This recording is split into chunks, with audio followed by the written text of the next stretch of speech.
भगवते वासुदेवाय। ओम नमो भगवते वासुदेवाय। ओम नमो भगवते वासुदेवाय। नारायणं नमस्कृत्य नरं चैव नरोत्तमं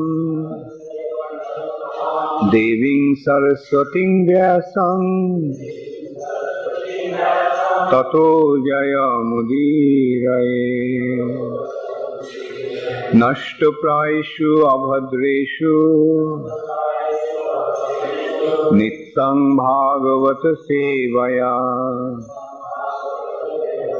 भगवती उत्तम श्लोके भक्तिर्भवती नैष्टिके।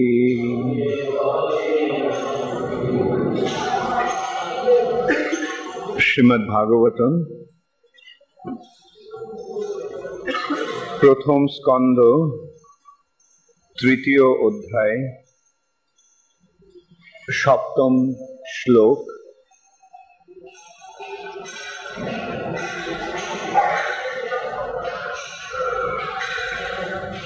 श्रीकृष्ण হচ্ছেন সমস্ত অবতারের উৎস। শ্লোক ৭।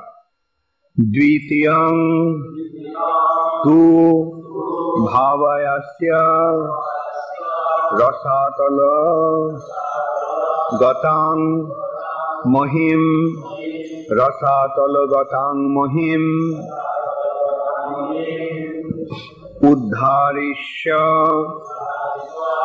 উদ্ধরিষ্যন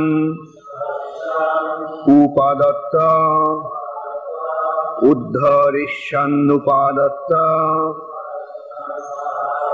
যজ্ঞেশঃ শৌকরং বপুঃ।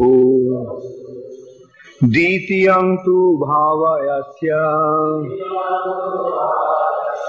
রসাতলগতাং মহিম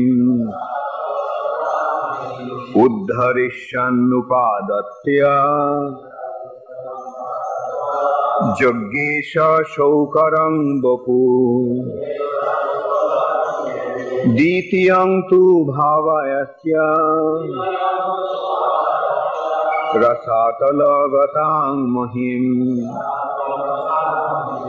উদ্ধরিষ্যন্নুপাদত্য যজ্ঞেশ শৌকরং বপুঃ।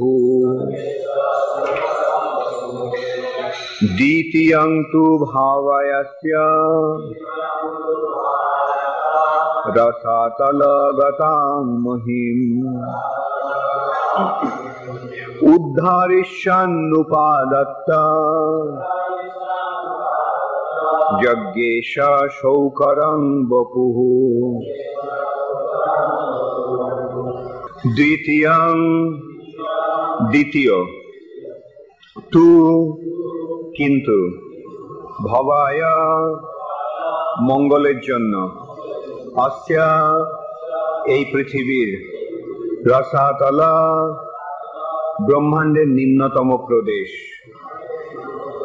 গতাম পতিত হয়ে মহিম পৃথিবী উদ্ধরিষ্যন উঠিয়ে উপাদত্ত স্থাপন করেছিলেন যজ্ঞেশ পরম ঈশ্বর অথবা পরম ভোক্তা শৌকরম শুকরের বপু বরাহ বপু রূপ।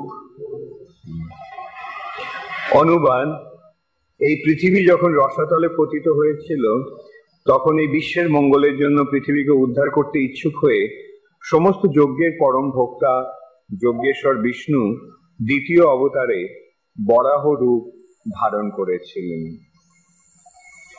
আপনারা বলুন আমার সঙ্গে, এই পৃথিবী যখন রসাতলে পতিত হয়েছিল তখন এই বিশ্বের মঙ্গলের জন্য পৃথিবীকে উদ্ধার করতে ইচ্ছুক হয়ে সমস্ত যজ্ঞের পরম ভোক্তা যজ্ঞেশ্বর বিষ্ণু দ্বিতীয় অবতারে বরাহ রূপ ধারণ করেছিলেন। শ্রীল প্রভুপাদের তাৎপর্য এখানে দেখানো হয়েছে যে শাস্ত্রে পরমেশ্বর ভগবানের প্রতিটি অবতারের বিশেষ বিশেষ কার্যকলাপেরও উল্লেখ থাকে। কোনো বিশেষ উদ্দেশ্য ব্যতীত ভগবান কখনো অবতরণ করেন না এবং তার সেই কার্যকলাপ সর্বদাই অসাধারণ। কোন জীবের পক্ষে সেই ধরনের কার্যকলাপ সম্পাদন করা সম্পূর্ণ অসম্ভব। বরাহ অবতারের উদ্দেশ্য ছিল রসাতল থেকে পৃথিবীকে উদ্ধার করা, নোংরা জায়গা থেকে কোনো কিছু তোলা শুকরের কাজ, এবং সর্বশক্তিমান পরমেশ্বর ভগবান এই অদ্ভুত লীলা অসুরদের দেখিয়েছিলেন, যারা সেই নোংরা জায়গায় পৃথিবীকে লুকিয়ে রেখেছিল। পরমেশ্বর ভগবানের কোনো কিছু করা অসম্ভব নয়। পরমেশ্বর ভগবানের পক্ষে কোনো কিছু করাই অসম্ভব নয়। এবং যদিও তিনি একটি শূকর রূপে লীলাবিলাস করেছিলেন, তথাপি সর্বদাই তার ভক্তদের দ্বারা তিনি আরাধ্য হয়ে পরম দিব্য অবস্থায় অবস্থান করেন। ওম অজ্ঞানতিমিরান্ধস্য জ্ঞানাঞ্জনা শলাকয়া চক্ষুরুন্মিলিতং येन তস্मै শ্রী গুরবে নমঃ। শ্রীচৈতন্য মনোভীষ্টং স্থাপিতং येन ভূতলে স্বয়ং রূপ কদা মह्यं দদাতি স্বপদান্তিকम्। বন্দে অহং শ্রীগুরো শ্রীযুতপদকমলং শ্রীগুরুन् বৈষ্ণবাংশ্চ শ্রীরূপং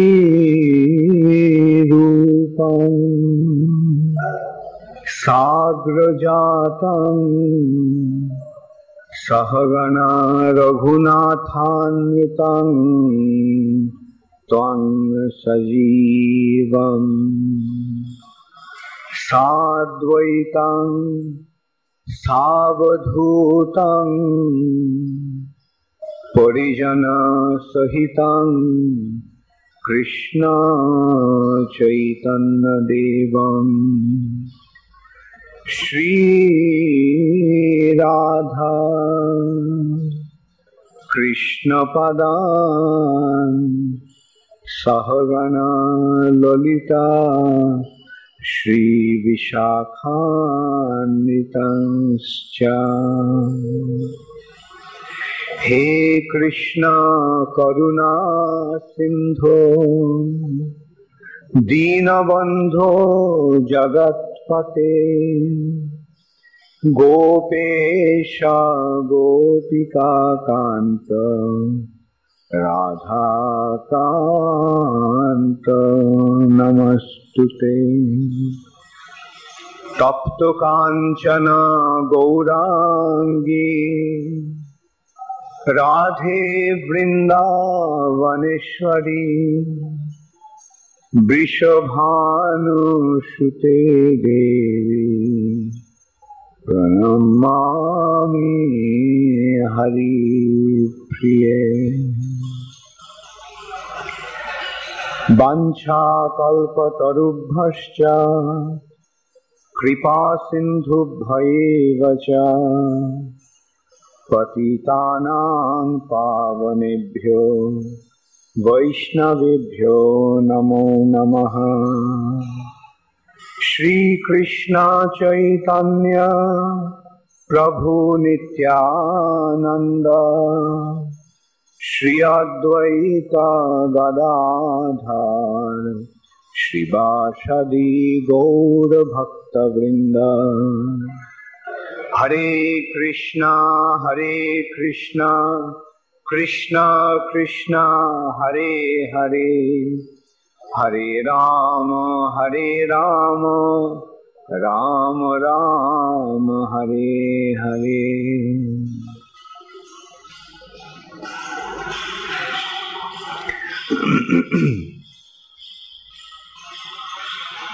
দ্বিতীয়ং তু ভবায়াস্য রসাতল গতাং মহিম উদ্ধরিষ্যন উপাদত্য যজ্ঞেশঃ সৌকরং বপুঃ। এই পৃথিবী যখন রসাতলে পতিত হয়েছিল তখন এই বিশ্বের মঙ্গলের জন্য পৃথিবীকে উদ্ধার করতে ইচ্ছুক হয়ে সমস্ত যজ্ঞের পরম ভোক্তা যজ্ঞেশ্বর বিষ্ণু দ্বিতীয় অবতারে বরাহ রূপ ধারণ করেছিলেন। শ্রীমদ্ ভাগবতের প্রথম স্কন্ধের তৃতীয় অধ্যায়ে, এই অধ্যায়টিতে ভগবানের বিভিন্ন অবতারের বর্ণনা করা হয়েছে। ভগবানের 22টি অবতারের বর্ণনা একের পর এক করে তারপরে বলা হচ্ছে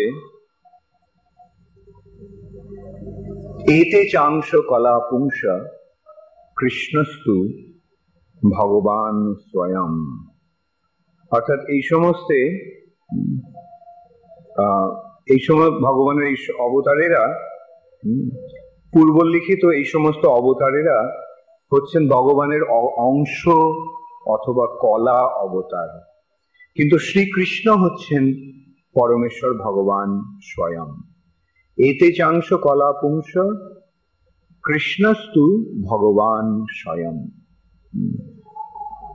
এই সমস্ত অবতারেরা হচ্ছে শ্রীকৃষ্ণের অংশ এবং কলা।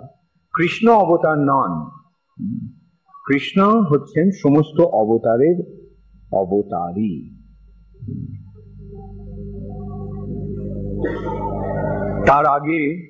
তার আগের একটি শ্লোকে বলা হচ্ছে অবতারা হি অসংখ্যয়, অবতারো হি অসংখ্যয়া, হরে সত্য নিধের দ্বিজা, যথা বিরাসীন কুল্লা সারসু সহস্রসহ। অর্থাৎ হে ব্রাহ্মণগণ, বিশাল জলাশয় থেকে যেমন অসংখ্য নদী প্রবাহিত হয়, ঠিক তেমনি ভগবান থেকে অসংখ্য অবতার প্রকাশিত হন। অবতারা হি অসংখ্যা।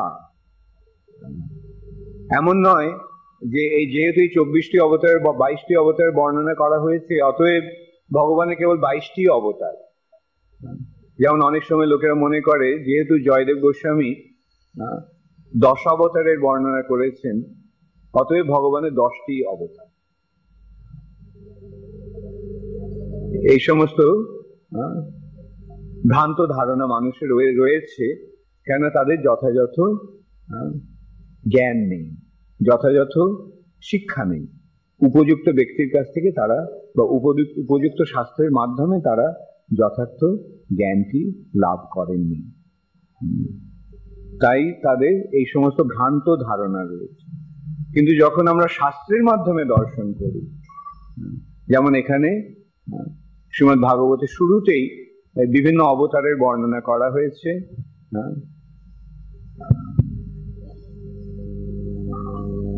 22টি অবতারের বর্ণনা করার পর বলা হচ্ছে কি যে অবতারা হি অসংখ্যা, যে ভগবানের অসংখ্য অবতার রয়েছে, কেবল 22টি নয়, ভগবানের অসংখ্য অবতার রয়েছে। এবং শ্রীমদ্ ভাগবতে আবার সেই সমস্ত অবতারদের 6টি বিভাগে 6টি শ্রেণীতে বিভক্ত করা হয়েছে। 6 রকমের অবতার আছে ভগবানের। কিরকম? ভগবানের পুরুষ অবতার। পুরুষ অবতার কারা? মহাবিষ্ণু, গর্ভদোক্ষায় বিষ্ণু, ক্ষীরোদোক্ষায় বিষ্ণু। এই 3টি হচ্ছে ভগবানের পুরুষ অবতার। ভগবানের যুগাবতার রয়েছে, 4টি যুগ রয়েছে। 4টি যুগে ভগবানের শ্বেত, রক্ত, কৃষ্ণ এবং পীত, এই 4 রকমের অবতার, যুগাবতার রয়েছে। তারপরে লীলাবতার, তারপরে মন্বন্তর অবতার। বিভিন্ন মনুর যখন রাজত্বকাল হয় তখন ভগবান নিজেকে প্রকাশ করেন, বিভিন্ন মন্বন্তরে তিনি প্রকাশ করেন নিজেকে বিভিন্ন অবতারে। মন্বন্তর তাদের বলা হয় ভগবানের মন্বন্তর অবতার।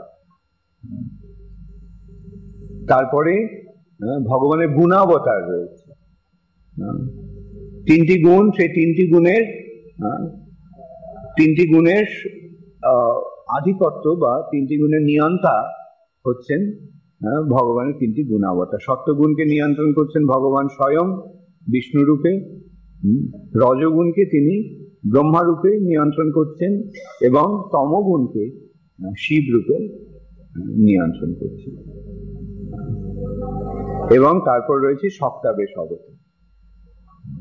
ভগবান কোনো বিভিন্ন জীবকে, কোনো বিশেষ জীবকে তিনি তার শক্তির দ্বারা আবিষ্ট করে বিশেষ কোনো কার্য সম্পাদন করেন। তারা হচ্ছেন সপ্তাবেশ অবতার।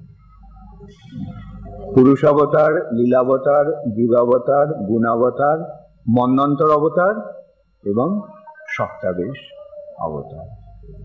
এই 6 প্রকারের অবতার রয়েছে এবং এই 6 অবতারে সমস্ত অবতারের এই 6টি অবতারের অন্তর্ভুক্ত।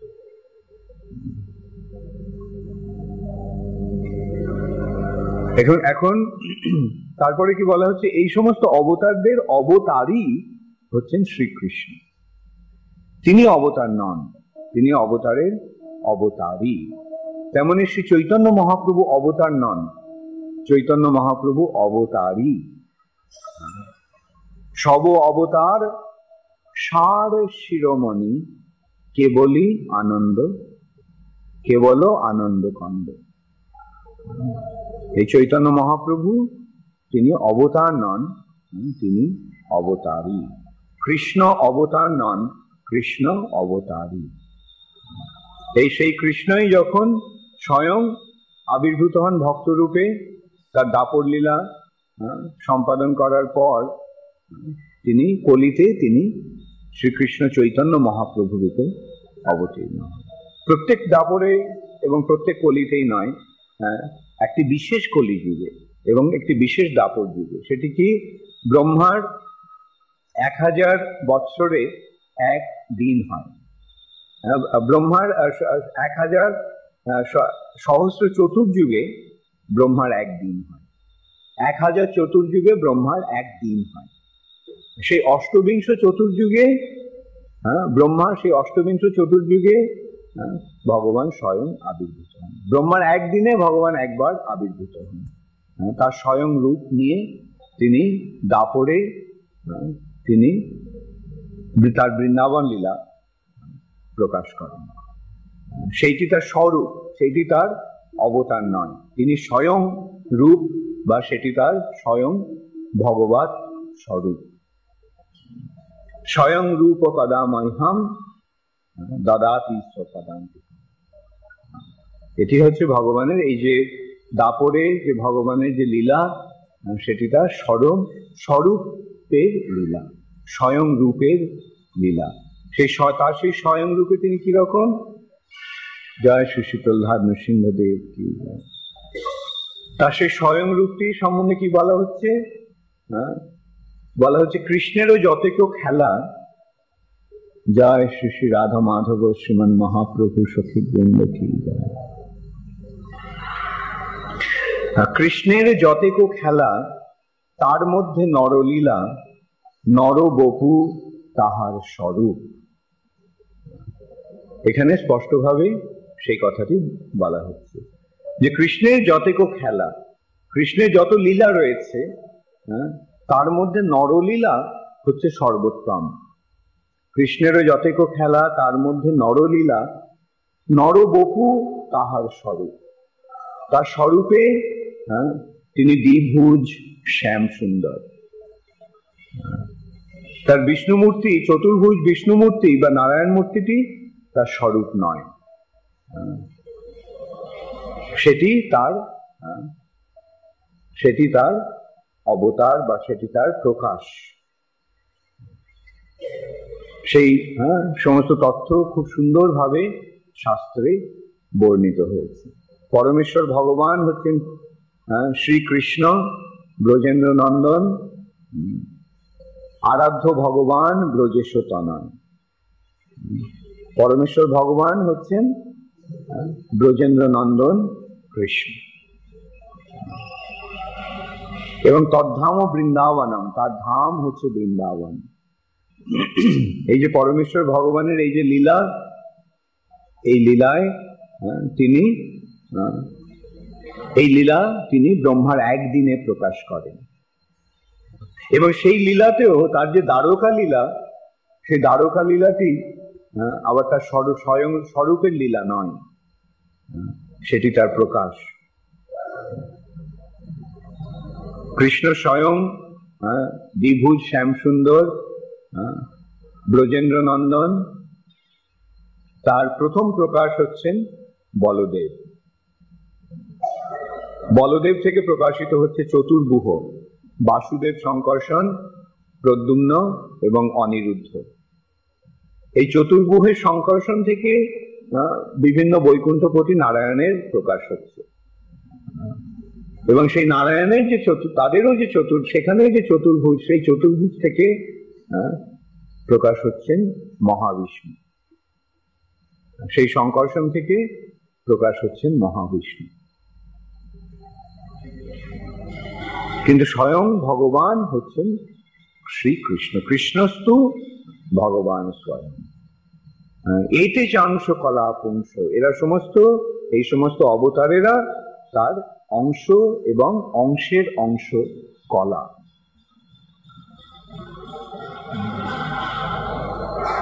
কিন্তু কৃষ্ণ হচ্ছেন স্বয়ং ভগবান। রামাদি মূর্তিষু কলা নিয়মেন তিষ্ঠন, নানা অবতারম অকরোদ ভুবনেষু, কিন্তু কৃষ্ণ স্বয়ং সমভবৎ পরমঃ পুমাঞ্জ। অর্থাৎ রাম, নৃসিংহ, বরাহ, কূর্ম, রামাদি, আদি মানে ইত্যাদি, রাম আদি মূর্তিষু, এই যে সমস্ত মূর্তি বা এই যে সমস্ত ভগবানের প্রকাশ, যে রাম, নৃসিংহ, বরাহ, কূর্ম আদি বহু যে অবতার ভগবানের রয়েছে, কলা নিয়মে না তিষ্ঠান, তারা সমস্ত ভগবানের কলা, নিয়মে না তিষ্ঠান। কিন্তু কৃষ্ণ স্বয়ং সমভবৎ পরমঃ পুমাঞ্জ, কিন্তু শ্রীকৃষ্ণ হচ্ছেন পরম ঈশ্বর, স্বয়ং ভগবান। ব্রহ্মসংহিতাও তো সে একই কথা বলা হচ্ছে। আর ব্রহ্মসংহিতা আরো বলা হচ্ছে যে এই যে অবতারের সঙ্গে তাহলে ভগবানের সম্পর্ক কি? তারা কি কোনো হেয় হচ্ছে? অবতারেরা কি কোনো অংশ ভগবানের থেকে কম? কি তারা কি ভগবান নন? না। সেখানে কি বলা হচ্ছে? ব্রহ্মসংহিতাতে তার বর্ণনা করে বলা হচ্ছে যে ভগবান এবং তার অবতারেরা সকলেই ভগবান। তিনি নিজেকে বিস্তার করছেন, তিনি সেই একই ব্যক্তি, একই পরমেশ্বর, পরম পুরুষ, তিনি নিজেকে এইভাবে বিস্তার করছেন, এবং তার সমস্ত বিস্তারে তিনি স্বয়ং সম্পূর্ণ।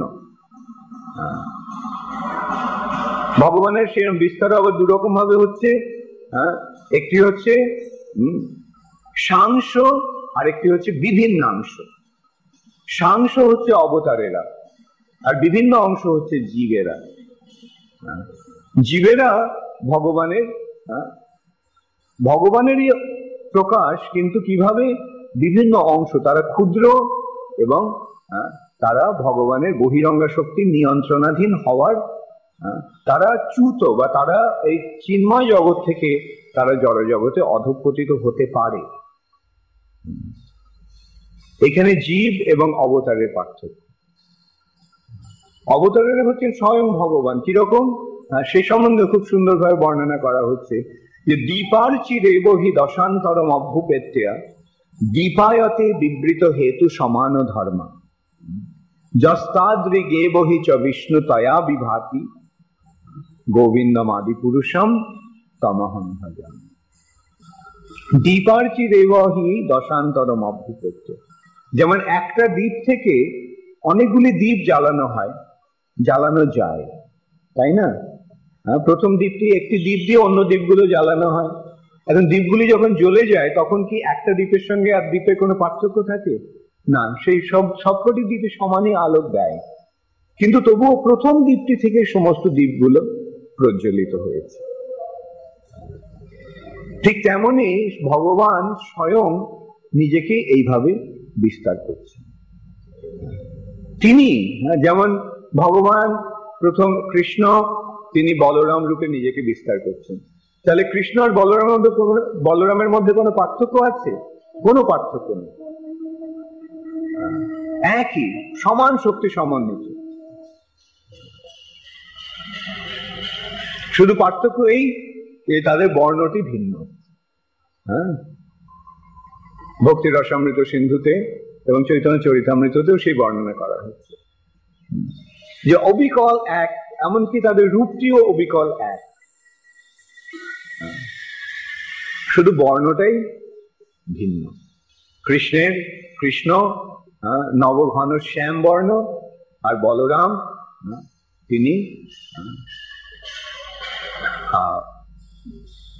শুভ্র, দুগ্ধ শুভ্র বা কর্পূরের মতো সাদা তার গায়ে অঙ্গকান। এই দুটি হচ্ছে এইটি কেবল পার্থক্য। তেমনি নারায়ণ এবং কৃষ্ণের মধ্যে পার্থক্য কি? কোনো পার্থক্য নেই। কৃষ্ণ দ্বিভুজ, নারায়ণ চতুর্ভুজ, কিন্তু শক্তি একই। তবে অন্যান্য অবতারে ভগবান তার শক্তি পূর্ণরূপে প্রকাশ করছেন না, তার গুণগুলি তিনি পূর্ণরূপে প্রকাশ করছেন না। তার অবতারে 60টি গুণ প্রকাশ করছেন, আর তার স্বয়ং রূপে 64টি গুণ প্রকাশিত।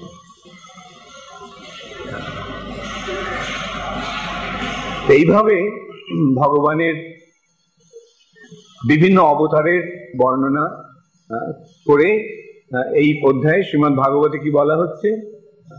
যে ভগবান কৃষ্ণস্তু ভগবান স্বয়ং এতে চাংশ কলাপুংস। কৃষ্ণের মধ্যে যেটি আছে, যেটি তাদের মধ্যে নেই, সেটি হচ্ছে কৃষ্ণ হচ্ছেন লীলা পুরুষোত্তম, আর অন্যান্য অবতারে সাধারণত মর্যাদার প্রাধান্য রয়েছে, ভগবানকে ভগবান রূপে দর্শন হচ্ছে। তাই জন্য সকলেই হাত জোড় করে ভগবানের বন্দনা করছেন, ভগবানের আরাধনা করছেন, ভগবানের পূজা করছেন। বৈকুণ্ঠে সকলেই নারায়ণের আরাধনা করছেন, নারায়ণের দাসত্ব করছেন, কিন্তু বৃন্দাবনে কিন্তু কৃষ্ণের পূজা করছেন। বৃন্দাবনে কৃষ্ণ ভগবান নন, পরমেশ্বর ভগবান তার স্বয়ং রূপে তিনি তার ভগবত্তাকে আড়াল করে রেখেছেন যোগমায়ার দ্বারা করে। সেখানে তিনি তার ভক্তদের সঙ্গে এক নিবিড় ঘনিষ্ঠতার সম্পর্ক স্থাপন করে তার লীলা বিলাস করছেন। সেই ঘনিষ্ঠতার সম্পর্কটি কিরকম? সখ্য, বন্ধুত্ব। ব্রজে ভক্তেরা ভগবানের সখা, ভগবানের বন্ধু। এখন ভগবানকে যদি ভগবান বলে জানা হয় তাহলে সখ্য রসটি সম্ভব নয়। সেই জন্য বৈকুণ্ঠে কেউ ভগবানের সখা নন, কে ভগবানের সমান হবে, কে ভগবানের সমান হওয়ার যোগ্য? তাই বৈকুণ্ঠে সেই রসটি আস্বাদন সম্ভব নয়। যদিও দ্বারকাতে সেই রসটির প্রকাশ কিছুটা রয়েছে, যেমন উদ্ধব ভগবানের সখা, কৃষ্ণের সখা, মানে বন্ধুত্বের সম্পর্ক। কিন্তু যেহেতু উদ্ধব জানেন যে কৃষ্ণ হচ্ছেন ভগবান, তাই তিনি তার সঙ্গে সেই সখ্যের পূর্ণ আদান প্রদান করতে পারছেন না, সম্ভ্রম এসে যাচ্ছে। যেমনই তেমনই দেবকী বসুদেব তার মাতা, কিন্তু তারাও যেহেতু জানেন যে কৃষ্ণ হচ্ছেন ভগবান, তাই তারা তার সঙ্গে পিতামাতার মতো আচরণ করতে পারছেন। ঠিক তাদের পুত্র বলে তাকে গ্রহণ করতে পারছে না। কিন্তু বৃন্দাবনে সেখানে সেই সম্ভ্রম বা সেই দ্বিধা নেই, কেন সেখানে তাদের মনোভাবটি হচ্ছে যে তুমি যদি ভগবানও হও তাতে কি আছে, আসে কৃষ্ণ যদি ভগবানও হয় তাতেও কিছু যায় আসে না, কেন তুমি আমার বন্ধু, এইটি হচ্ছে তোমার বড় পরিচয়। নন্দ মহারাজ ও যশোদা, ঠিক আছে তুমি ভগবানও হও তাতে আমাদের কি, তুমি আমাদের পুত্র, সেইটি আমার সঙ্গে তোমাদের সম্পর্ক। ব্রজগোপিকারাও তুমি আমাদের প্রিয়, সুতরাং সেইটি তোমার সঙ্গে আমাদের সম্পর্ক। তুমি ভগবান হও না হও তাতে আমার কিছু যায় আসে না। আর ভগবানও যদি আসেন, ভগবানকে আমরা, তুমি যদি ভগবান নাও হও তাহলেও কোনো ক্ষতি নেই, সেই ভগবানকে আমরা চাই না।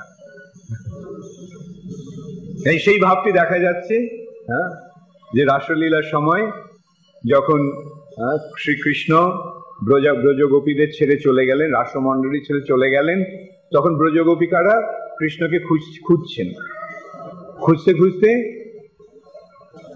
তখন কৃষ্ণ ভাবলেন যে ওদের সঙ্গে একটু মজা করি, করে তিনি কি করলেন, কিন্তু চতুর্ভুজ রূপ গ্রহণ করে তিনি সেখানে দাঁড়িয়ে রইলেন বৃন্দাবন।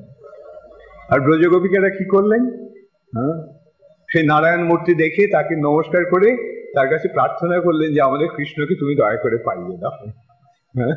এই বলে তারা নারায়ণ ছেড়ে চলে গেলেন। তাহলে এর থেকে আমরা কি বুঝতে পারছি, যে ব্রজগোপিকারা কেবল কৃষ্ণকেই চান, কৃষ্ণকে ছাড়া তারা আর কাউকে চান না, এমনকি ভগবানকেও চান না। এইটি হচ্ছে প্রেমের পরাকাষ্ঠা, প্রেমের সবচাইতে পরম পরিণতি। আমরা কৃষ্ণকে জানি, আমরা কৃষ্ণ ছাড়া আর কিছু জানি না, এবং কৃষ্ণকে ছাড়া আমরা অন্য কিছু চাই না।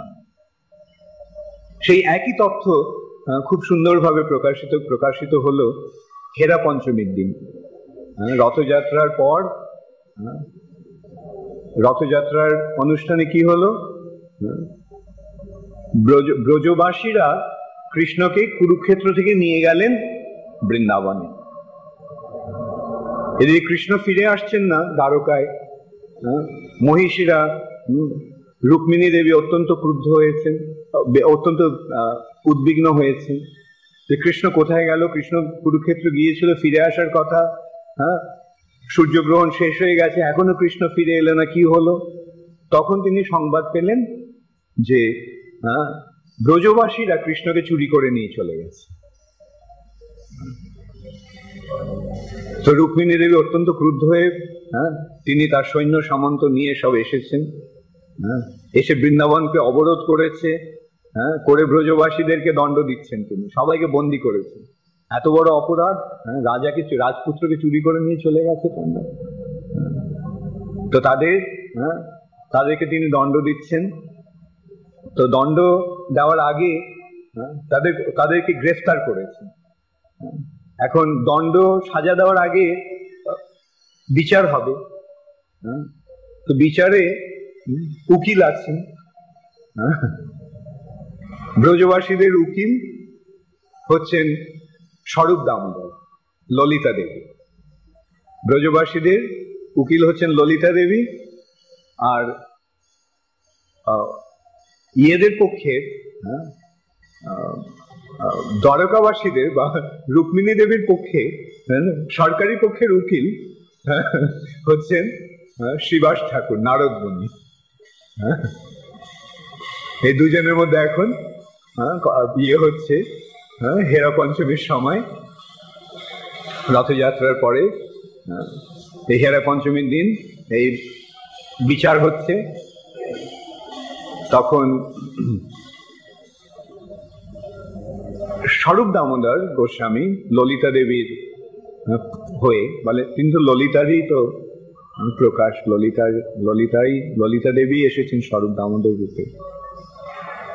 তো তিনি তাদের ব্রজবাসীদের পক্ষের উকিল কে জিজ্ঞাসা করা হলো কৃষ্ণ রাজা, দ্বারকাতে তার সবকিছু রয়েছে, তার তিনি সমস্ত ঐশ্বর্য কৃষ্ণের কাছে রয়েছে।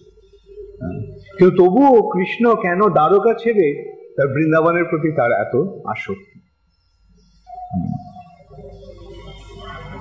সেই সূত্রে বলা হচ্ছে যে কৃষ্ণ বৃন্দাবন কৃষ্ণ যদিও দ্বারকাতে রয়েছেন, কিন্তু তার মন সব সময় পড়ে রয়েছে বৃন্দাবনে।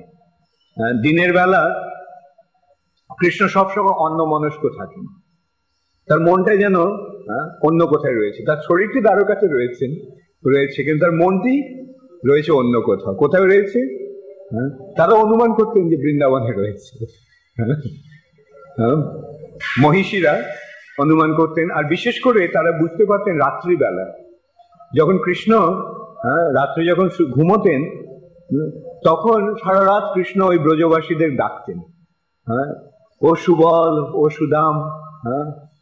তিনি ব্রজবাসীদের ডাকতেন, রাধিকাদের ডাকতেন, গাভীদের ডাকতেন, নন্দ মহারাজ যশোদা মাইকে ডাকতেন। এই যেন রাত্রিবেলা তিনি ঘুমের মধ্যে তিনি স্বপ্ন দেখছেন যে তিনি বৃন্দাবনে চলে গেছেন। তাহলে কৃষ্ণের মন সবসময় কোথায় রয়েছে?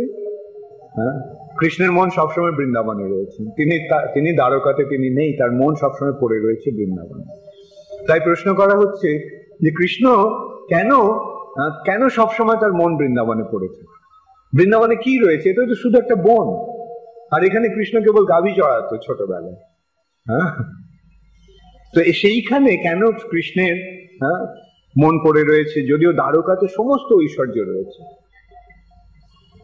তখন স্বরূপ দামোদর সেই প্রশ্নের উত্তরে তিনি বললেন যে দেখো, এই বৃন্দাবনের ভূমি হচ্ছে চিন্তামণি, এখানকার গাছপালা, এখানে গাছগুলি হচ্ছে কল্পবৃক্ষ, এখানকার গাভীগুলি হচ্ছে সুরভি গাভী,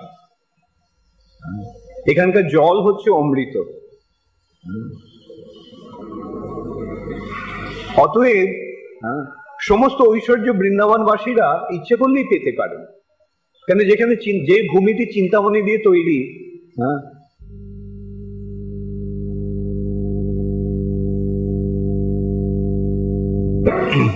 কি হলো মাই? সমস্ত ঐশ্বর্য সেখানে রয়েছে। কল্পবৃক্ষ সমস্ত ঐশ্বর্য দান করতে পারে, সুরভি গাভী সমস্ত ঐশ্বর্য দান করতে পারে। তাহলে বৃন্দাবনের ভূমি চিন্তামণি, সেখানকার গাছগুলি কল্পবৃক্ষ, সেখানকার গাভীগুলি সুরভি। ইচ্ছে করলে তারা সমস্ত ঐশ্বর্য প্রাপ্ত হতে পারেন, পেতে পারেন। কিন্তু ব্রজবাসীরা তারা কেবল কৃষ্ণকেই চান, কৃষ্ণকে ছাড়া তারা অন্য কিছু চান না।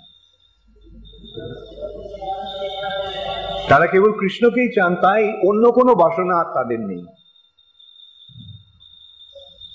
অতএব ওই চাওয়ার আর কোনো অবকাশ নেই যে আমাদের রাজপ্রাসাদ করে দাও, আমাদের এই করে দাও, আমাদের ওই করে দাও। দ্বারকার যে ঐশ্বর্য, সমস্ত ঐশ্বর্য বৃন্দাবনে থাকতে পারে, কিন্তু তারা সেই ঐশ্বর্যে কোনো পরোয়া করেন না। তারা কেবল চান কৃষ্ণকেই, তাই তাদের আর কোনো বাসনা নেই।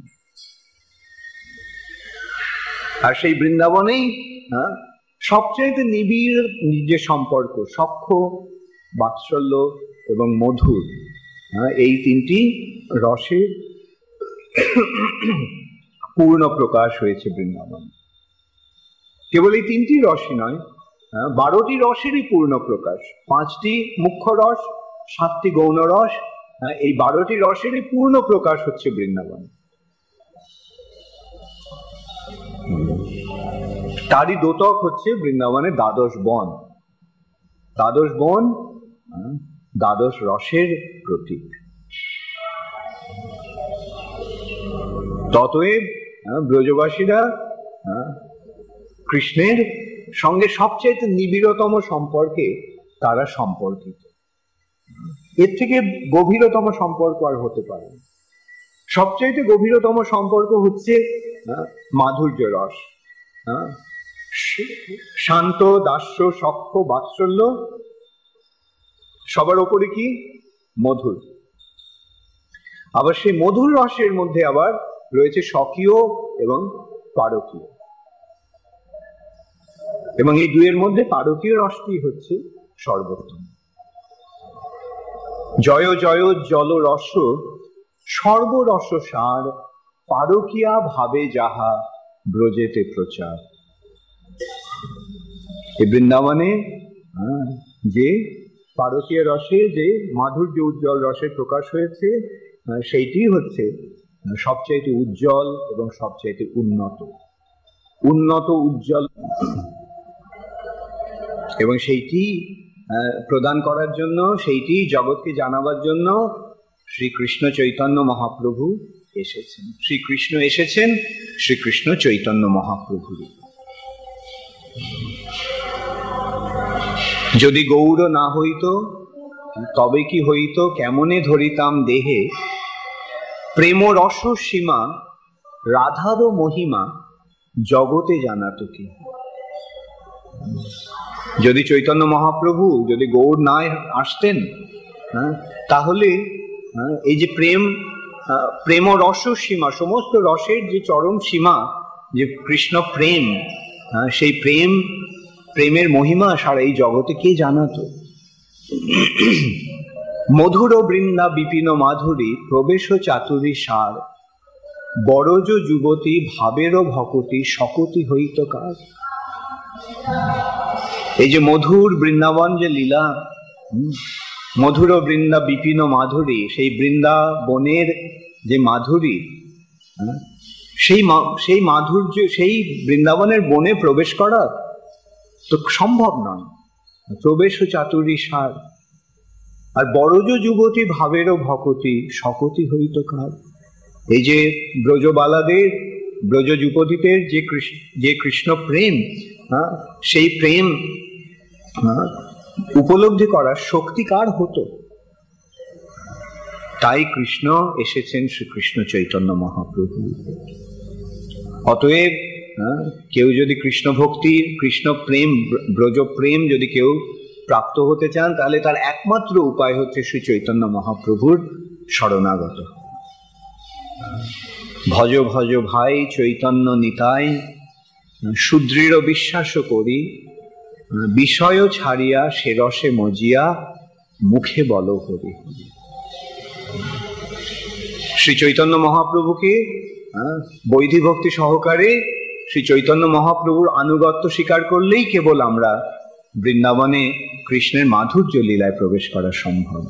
এছাড়া আর কোনোভাবে সেটা সম্ভব নয়। জল্পনা কল্পনার দ্বারা বা মনে মনে আমি এই গোপী, আমি অমুক, আমি সেই, এসব কল্পনার দ্বারা সেটা কখনো সম্ভব নয়। ব্রজে প্রবেশ করার একমাত্র উপায় হচ্ছে আরাধ্য ভগবান ব্রজেশ তনয়ের পূর্ণ লীলা, পূর্ণ মহিমা হৃদয়ঙ্গম করে তার লীলায় প্রবেশ করার একমাত্র উপায় হচ্ছে তিনি স্বয়ং যে এসে এই পথটি প্রদর্শন করে গেছেন, সেই পথটির অনুগমন করা। এছাড়া আর কোনো উপায় নেই। যারা সেটা করতে চায় তাদের বলা হয় সহজে। মহাপ্রভু নিজে এসে পথটি দিয়ে গেলেন, আর আমরা মহাপ্রভুর পথটি যথেষ্ট নয়, আমরা এখন আমাদের নিজেদের পথ তৈরি করে ব্রজে প্রবেশ করব, সেটা সম্ভব নয়। মহাপ্রভু যে পথটি দিয়ে গেছেন, মহাপ্রভু পথটি কি? যজ্ঞই সংকীর্তন প্রায়ই যজন্তী হি সুমেধা সহা। এই সংকীর্তন যজ্ঞের মাধ্যমে শ্রী চৈতন্য মহাপ্রভুর অনুগমন করার ফলেই কেবল আমরা বৃন্দাবনে প্রবেশ করতে পারি। এছাড়া তা কখনো সম্ভব নয়। আর সেটা কিভাবে হবে? যেমন রামানন্দ রায় দেখলেন, চরমে কি দেখলেন? রসরাজ মহাভাব দুই এক রূপ। এই চৈতন্য মহাপ্রভুকে, তিনি হচ্ছেন রাধা কৃষ্ণের মিলিত তনু। শ্রী চৈতন্য মহাপ্রভুকে আরাধনার ফলে যখন আমরা আমাদের এই সাধনার সিদ্ধি লাভ করব বা সার্থকতা যখন হবে, তখন শ্রী চৈতন্য মহাপ্রভুকেই রাধা কৃষ্ণ রূপে দর্শন হবে। এবং তখন যখন রাধা কৃষ্ণের যখন দর্শন হবে, তখন আমরা কোথায়? বৃন্দাবন। এইভাবেই বৃন্দাবনে প্রবেশ করতে হবে। যারা অন্য কোনো উপায়ে বৃন্দাবনে প্রবেশের কথা বলে, আমাদের তার থেকে 1000 মাইল দূরে থাকতে হবে। বুঝতে হবে যে তারা আমাদের ভক্তি জীবনের সর্বনাশ করার জন্য এসেছে। মহাপ্রভুর প্রদর্শিত পথটি না গ্রহণ করে অন্য পথ যদি কেউ গ্রহণ করতে চায়, বা মহাপ্রভুর শিক্ষাটির যথার্থ শিক্ষাটিকে গ্রহণ না করে ও মহাপ্রভুর নাম দিয়ে অন্য কিছু কথা বলতে চায়, তাহলে বুঝতে হবে যে তারা সর্বনাশ, ভক্তি জীবনের সর্বনাশ সাধন করার জন্য এসেছে। আর মহাপ্রভুর শিক্ষাটি অত্যন্ত সরল। সংকীর্তন যজ্ঞে করে কৃষ্ণ আরাধনা, যজ্ঞই সংকীর্তন প্রায়ই যজন্তি হি সুমেধস। আর সংকীর্তন মানে যারে দেখো তারে কহ কৃষ্ণ উপদেশ, যাকে দেখো তাকে তার কাছে কৃষ্ণের কথা প্রচার করো, সেইটি হচ্ছে সংকীর্তন। সকলকে কৃষ্ণ ভক্তি দান করো। মহাপ্রভু এসেছেন এই বস্তুটি দান করার জন্য। যারা এই বস্তুটি দান করবে তারাই বৃন্দাবনে প্রবেশের সুযোগ লাভ করবে। আর যারা বস্তুটি দান না করে নিজে উপভোগ করার চেষ্টা করবে তাদের সর্বনাশ হবে। যারা দান করবে মহাপ্রভু তাদের প্রতি প্রসন্ন হয়ে বৃন্দাবনের দ্বারটি খুলে দেবেন, বলবে এখন তোমরা এসো। সেইটি আমাদের ভক্তি জীবনের সার্থকতা। অতএব যতক্ষণ যতক্ষণ না সর্বক্ষণ আমাদের সেই মহাপ্রভুর সংকীর্তন যজ্ঞে যুক্ত থাকতে হবে। আর সংকীর্তন যজ্ঞটা কি? সেই যজ্ঞটি হচ্ছে ঔদার্য লীলা মহাপ্রভু। উদার। আর ঔদার্যটি কিরকম? বিতরণ করে। সংকীর্তন মানেই হচ্ছে বিতরণ। কৃষ্ণের মহিমা কীর্তন, কিন্তু সকলকে নিয়ে কীর্তন। সকলকে নিয়ে যখন কীর্তন হচ্ছে তখন সেই সংকীর্তন মহাপ্রভুর কৃপা, কৃষ্ণের কৃপা বিতরণ হচ্ছে। তাই মহাপ্রভু কি বলছেন? যে যারে দেখো তারে কহ কৃষ্ণ উপদেশ। তিনি নিত্যানন্দ প্রভুকে, হরিদাস ঠাকুরকেও সেই উপদেশ মহাপ্রভু দিলেন। কি বললেন? প্রতি ঘরে ঘরে গিয়া করো এই ভিক্ষা, ভজ কৃষ্ণ লহ কৃষ্ণ করো কৃষ্ণ শিক্ষা। একই কথা। কৃষ্ণের ভজনা করো, কৃষ্ণের নাম কীর্তন করো, কৃষ্ণের বাণী অনুসারে জীবন যাপন করো। একই কথা। নিত্যানন্দ প্রভুর সম্বন্ধে নিত্যানন্দ প্রভু কি বলছেন? যথেষ্টং রে ভ্রাত কুরু হরি হরি ধ্যান মনীষম, তত ব সংসারাম্বুধি তরণদায়ময়ী লগেত। কুরু হরি হরি ধ্যান মনীষম। নিত্যানন্দ প্রভু বলছেন যে সর্বক্ষণ হরিনাম করো, কুরু হরি হরি ধ্যান মনীষম, তত তাহলে ব মানে ব মানে কি? ব মানে তোমাদের। তত ব সংসারাম্বুধি তরণদায়ময়ী লগেত। তাহলে তোমাদের এই সংসার সমুদ্র থেকে পার করার দায়িত্বটি আমি গ্রহণ করলাম।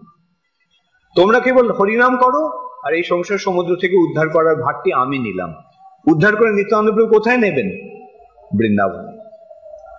এখানে কোথাও কি বলা হচ্ছে যে রাধাকৃষ্ণ লীলা স্মরণ করো সারাক্ষণ?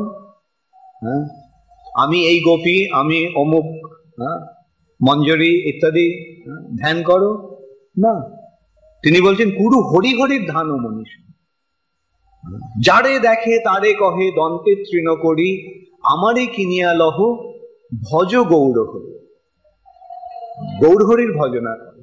তাহলে কি বলছেন নিত্যানন্দ প্রভু? কি বলছেন দেখো, আমারে কিনিয়া লহ ভজ গৌর হরি। গৌর হরির নাম কীর্তন করো, তাহলে সেই মূল্য দিয়ে তুমি আমাকে কিনে নাও। ভগবান এই প্রতিশ্রুতি দিচ্ছেন। এই মূল্য দিয়ে তুমি ভগবানকে কিনে নিতে পারো। এর থেকে বড় প্রতিশ্রুতি আর কি হতে পারে?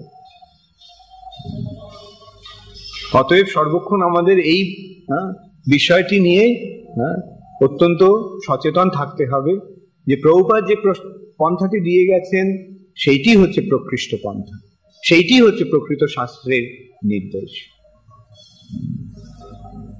যারা অন্য কোনো কথা বলে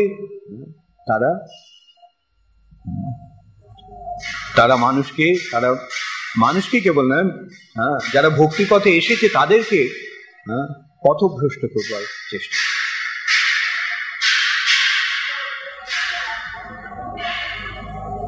हरे कृष्ण, जय श्रील प्रभुपाद, गौर प्रेमानंदे हरि। हरे कृष्ण।